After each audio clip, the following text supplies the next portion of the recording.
IIM of India की women entrepreneur club ने फेमराइज summit का आयोजन किया, जिसमें देश भर से कई सशक्त महिलाओं ने वक्ताओं के रूप में हिस्सा लिया।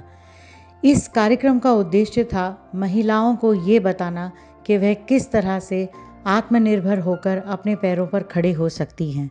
समिट में आने वाली मुख्य वक्ताओं में सरिता अहलावत, जिन्हें ड्रोन लेडी के नाम से जाना जाता है, और अर्चना कपूर, जो रेडियो मेवात की फाउंडर हैं, भी उपस्थित थीं। अन्य कई वक्ता रहीं कृति चड्ढा, जो कैरेट कार्ट की को फाउंडर हैं, Neelima Pandey, director Piramal foundation, Meenakshi Gupta, co founder Goonj, Seerat Narendra, founder director freelance, Bharti Madhok, जो Sunbeam group of educational institutions की फाउंडर हैं। कार्यक्रम की मुख्य अतिथि शिक्षा मंत्री सीमा त्रिखा जी ने बताया, मैं तो समझती हूँ ये दुनिया ही महिलाएं चला रही हैं। हम तो ऐसे ही गलती से खुद को कमज़ोर समझ बैठते हैं और हर बच्चे की, हर मेल की प्रेरणा माँ होती है। और इसलिए मैं मानती हूँ कि आज हम सब लोग इकट्ठे हुए हैं, तो हम एक दूसरे को अप्रिशिएट करने के लिए, हम एक दूसरे को आगे बढ़ाने के लिए इकट्ठे हैं, जिसके लिए मैं जया दीदी का बहुत बहुत दिल से थैंक्स करती हूँ। Ladies and gentlemen, it is an honor to introduce a multifaceted leader making a profound impact on the state of Haryana. A dedicated educationist, a social worker, and a reformer, working tirelessly for the betterment of the people of Haryana. As the Education Minister of Haryana, she has been inspiring the youth, empowering women, and strengthening the entire ecosystem for a better tomorrow.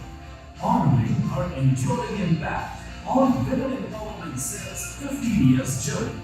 Please join us in welcoming with thunderous applause the MLA, Barghal Constituency, Haryana, Vice President of BJP Haryana Mahila Morcha, and the Education Minister of Haryana, Srimati Seema Trikha. सुप्रसिद्ध Paralympian Padmashri Deepa Malik, जो arjuna awardee भी हैं, ने कहा, बहुत अच्छा एक प्रचलन हमारा शुरू किया है इनिशिएटिव।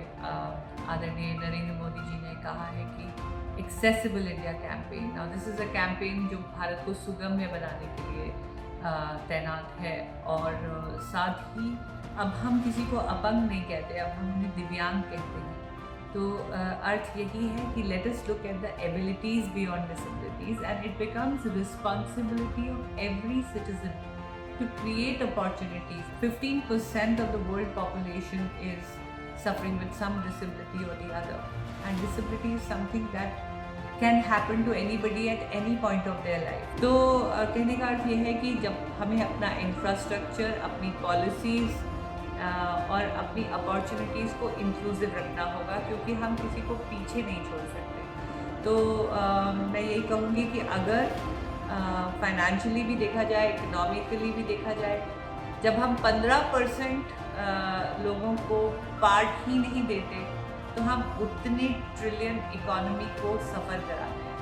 तो क्योंकि इनमें भी कोई ना कोई हुनर है, तो ऐसा कुछ भी नहीं है जो अगर बराबर अपॉर्चुनिटी ना दी जाए कि दिव्यांग व्यक्ति ना करें। और ख़ासकर महिलाओं का दिव्यांगता में आत्मनिर्भर होना और भी ज़्यादा ज़रूरी हो जाता है, क्योंकि उनके लिए ये एक चैलेंज हो जाता है। पहले ही अपंगता की वजह से बोझा करार दे दिया जाता है, विमेन को अपॉर्चुनिटीज़ पहले ही कम है, और उसमें अगर शारीरिक प्रतिबद्धता लग जाए तो the challenge becomes even more magnified. तो इसमें और मैं कहती हूँ कि जो आज यहाँ इनिशिएटिव हो रहा है शी राइज का, ये एनुअल जो प्रोग्राम है जिसमें महिलाएं एकत्रित होती हैं और महिलाओं को उठाने की बात रखती हैं, एक दूसरे का हाथ पकड़ती हैं, इंस्पायर करती हैं, तो मुझे बड़ी खुशी है आज यहाँ आकर। ज़रूर यहाँ से एक ना एक महिला दूसरी महिला को प्रेरित करेगी, और कोई एक महिला प्रेरणा लेकर लौटेगी और अपने जीवन को सुधारेगी। कम्युनिटी रेडियो का जागरूकता में एक बहुत बड़ा योगदान होता है। रेडियो मेवात की फाउंडर अर्चना कपूर ने बताया, इस तरीके की इवेंट्स की बहुत ज़्यादा ज़रूरत है विमेन को ऑनर करने की, विमेन की कॉन्फिडेंस बिल्डिंग के लिए, उनकी कहानियाँ दूर दूर तक पहुँचाने के लिए, चाहे वो महिलाओं के बीच में हो चाहे पुरुषों के बीच में।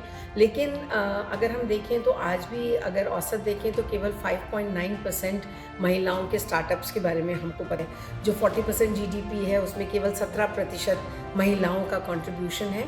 तो अभी रास्ता तो बहुत तय करना है, लेकिन इस तरीके के इवेंट्स एक होप देते हैं, एक प्लेटफॉर्म देते हैं, एक इंस्पिरेशन बनते हैं और एक दूसरे की कहानी से सीखने का मौका देते हैं। मुझे एक चीज़ और बहुत अच्छी लगी यहाँ की, इन्होंने केवल बिजनेस एंटरप्रेन्योर्स को नहीं लेकिन सोशल एंटरप्राइज को, एनजीओज़ को और उनके माध्यम से जो काम हो रहे हैं उसको भी एक प्लेटफॉर्म दिया। तो एक बहुत अच्छा जेलिंग था, एक बहुत अच्छा समन्वय था अलग अलग कामों का, और इसलिए ये एक ऐसा प्लेटफॉर्म है जिसको मोर पावर टू